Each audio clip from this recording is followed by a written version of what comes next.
Hello bachcho, let's see the question. The question is, two substances A and B are present such that A naught is equals to 4B naught and half-life of A is 5 minutes and that of B is 15 minutes.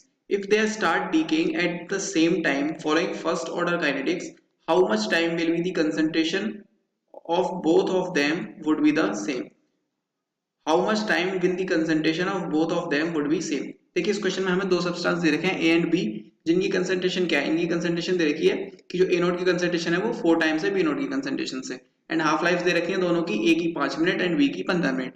हमसे पूछा है कि जब ये दोनों एक साथ में स्टार्ट होते हैं, डीके इनकी साथ स्टार्ट होती है फर्स्ट ऑर्डर काइनेटिक्स के थ्रू, तो ये दोनों की कंसंट्रेशन कितने टाइम के बाद में इक्वल हो जाएगी, ये हमसे इस क्वेश्चन में पूछ रखा है। हमें यहाँ पे 4 ऑप्शंस दे रखे हैं, हमें बताना है इनमें से कौन सा ऑप्शन करेक्ट है। तो चलिए इस क्वेश्चन का सोल्यूशन देख लेते हैं।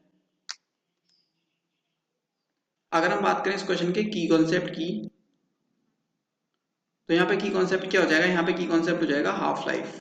हाफ लाइफ, अब देखिए रेट जो है वो किस पे डिपेंड करती है। अगर हम रेट लो देखें, रेट लो होता है के equals to A concentration A to the power N, यही होता है ना। यहाँ पे क्या होता है, जो एन होता है वो ऑर्डर होता है, के हमारा क्या है रेट कांस्टेंट, एंड ए क्या है यहाँ पे रिएक्टेंट की कंसंट्रेशन।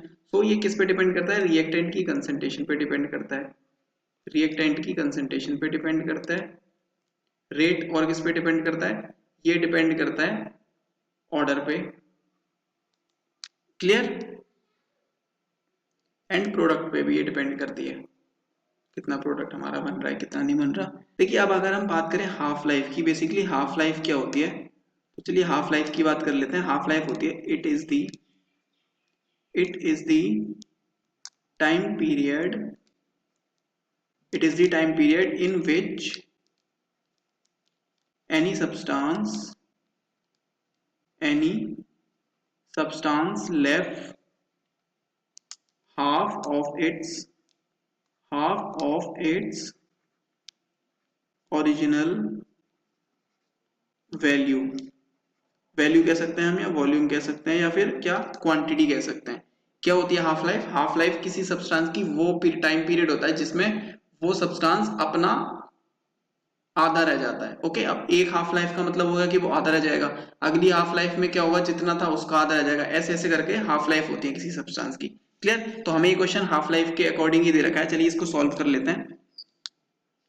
हमें इन्होंने बोला है एक ए नोट और बी नोट की हमें, सॉरी ए और बी की हमें कंसंट्रेशंस दे रखी है। तो देखिए अमाउंट कितना बचेगा, हम अगर बात करें अमाउंट की, अमाउंट ऑफ n1 हाफ के बाद में ए का अमाउंट कितना बचेगा, ये बचेगा 1/2, आधा हो जाएगा। आधा हो जाएगा कितने का, जो हमें कंसंट्रेशन दे रखी थी उसका, जीरो पे जो कंसंट्रेशन थी उसका कितना रह जाएगा, हाफ रह जाएगा। हमने लेट कर लिया यहाँ पे जो हाफ लाइफ्स दे रखी हैं, हाफ लाइफ्स को क्या लेट कर लिया, let halves are n1 and n2, clear. अब देखिए इसी तरह से बी का देख लेंगे, तो बी का कितना हो जाएगा, amount of be left in, अब क्योंकि बी दे रखा है तो हम इसको चेंज करना पड़ेगा, n2 कर देंगे इसका, n2 हाफ में कितना बचेगा, इसका बचेगा हाफ, आधा हो जाएगा n2 का, एंड बी नॉट जो हमें कंसंट्रेशन दे रखी थी, क्लियर। अब देखो हमें क्वेश्चन में क्या बोला है, अकॉर्डिंग टू क्वेश्चन, अब देखिए हमें क्वेश्चन में क्या बोला है, according to question, according to question क्या दे रखा है, अकॉर्डिंग टू क्वेश्चन हमें दे रखा है, देखिए यहाँ पे क्या बोला है, लास्ट में बोला है हमें कि फर्स्ट ऑर्डर काइनेटिक्स के बाद में जब इन दोनों को साथ में डीके स्टार्ट होता है तो कौन सी कितनी टाइम बाद इनकी कंसंट्रेशन जो है वो सेम हो जाएगी। अब कंसंट्रेशन सेम कब होगी, अब देखिए अकॉर्डिंग टू क्वेश्चन हमें क्या दे रखा है, जो अमाउंट बचता है इन दोनों का ए और बी का, वो टी टाइम के बाद में क्या हो जाएगा, इक्वल हो जाएगा, है ना। तो ये कितना हो जाएगा, इसको हम लिख देंगे ए नॉट अपॉन 2 की power n1 is equal to B not upon 2 to the power n2, clear. अब देखिए हमें एक चीज और गिवन है, यहाँ पे क्या गिवन है कि ए नॉट जो है वो 4 बी नॉट के इक्वल है ना।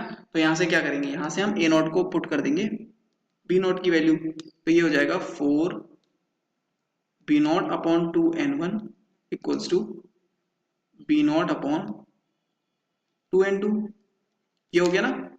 अब क्या होगा, यहाँ से देखिए बी नॉट से बी क्या हो जाएगा, कैंसिल हो जाएगा। यहाँ पे ये जो बी नॉट दे रखा है, इस बी नॉट से ये बी नॉट कैंसिल हो जाएगा, तो यहाँ क्या बचेगा, यहाँ बचेगा 2n1 upon 2n2 equals to 4, ये बचेगा। जब हम इसको सॉल्व करेंगे तो ये कितना हो जाएगा, 2n1 minus 2n2 equals to 2 to the power 2, ये हो जाएगा ना। अब देखिए यहाँ से ये दोनों की सेम दे रखे हैं हमें बेस, तो ये हो जाएगा 2n1 minus n2 equals to 2 to the power 2।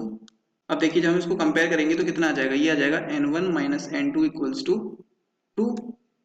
Clear, यही आएगा ना, n1 minus n2 equal to हो जाएगा 2, या यहाँ से हम n2 की वैल्यू निकाल लें तो वो कितनी हो जाएगी, n2 इक्वल टू हो जाएगा n1 माइनस 2।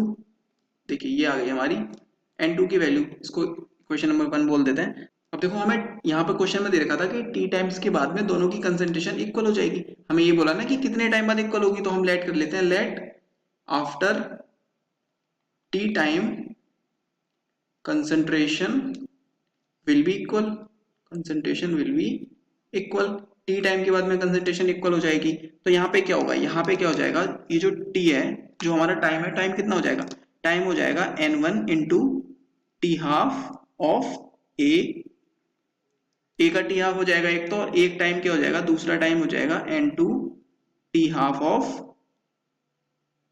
क्या बी। टाइम तो दोनों का सेम ही रहेगा ना। यहाँ से जब हम इसको क्या करेंगे, इन दोनों को पुट करेंगे, इन दोनों को क्या कर देंगे, डिवाइड कर देंगे, तो ये हो जाएगा, देखिए t से t डिवाइड होगा तो यहाँ हो जाएगा 1 up equal to n1 T half of a upon n2 T half of b। Clear, यहाँ से देखिए जब हम इसको क्या करेंगे, कैलकुलेट करेंगे, तो यहाँ से वैल्यू कितनी आ जाएगी, हमें यहाँ पे कंसंट्रेशन की वैल्यू दे रखी है, कंसंट्रेशन की वैल्यू क्या दे रखी है, n1 टी हाफ, a की वैल्यू दे रखी है हमें 5, कंसंट्रेशन 5 है, एंड b की कंसंट्रेशन हमें दे रखी है 15, b की कितनी दे रखी है 15, इसको यहाँ पे करेंगे तो ये हो जाएगा यहाँ पे 3। जब कैलकुलेट करेंगे, इसको कैलकुलेट करेंगे तो कितना आ जाएगा, यहाँ से n1 आ जाएगा,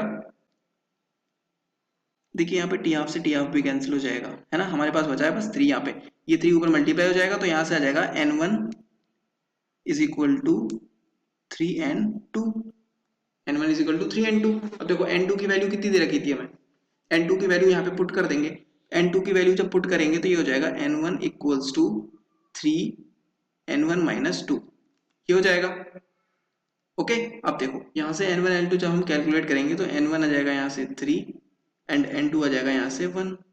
क्लियर, अब देखो हमें टाइम निकालना है, तो टाइम बराबर क्या दे रखा था हमारे पास, टाइम की जो इक्वेशन आई थी, जो हमने सॉल्व किया था, टाइम था, टाइम कितना था हमारे पास, टाइम था हमारे पास n1 इंटू कितना टी हाफ।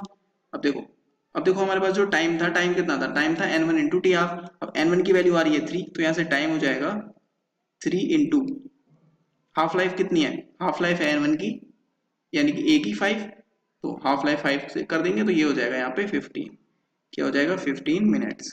तो कितना टाइम आ गया, हमारा टाइम आ जाएगा 15 मिनट्स, यानी कि 15 मिनट्स के बाद में जो a की और b की कंसंट्रेशन है वो इक्वल हो जाएगी। क्लियर, कितने टाइम बाद हो जाएगी ये, 15 मिनट्स बाद। चलिए ऑप्शंस में देख लेते हैं, जहां पे 15 होगा भाई हमारा आंसर हो जाएगा। देखिए ऑप्शन फर्स्ट में हमें 15 दे रखा है, तो कौन सा ऑप्शन करेक्ट हो जाएगा हमारा फर्स्ट ऑप्शन यहाँ पे करेक्ट हो जाएगा। So option first is the correct answer. I hope you understood it well, best of luck.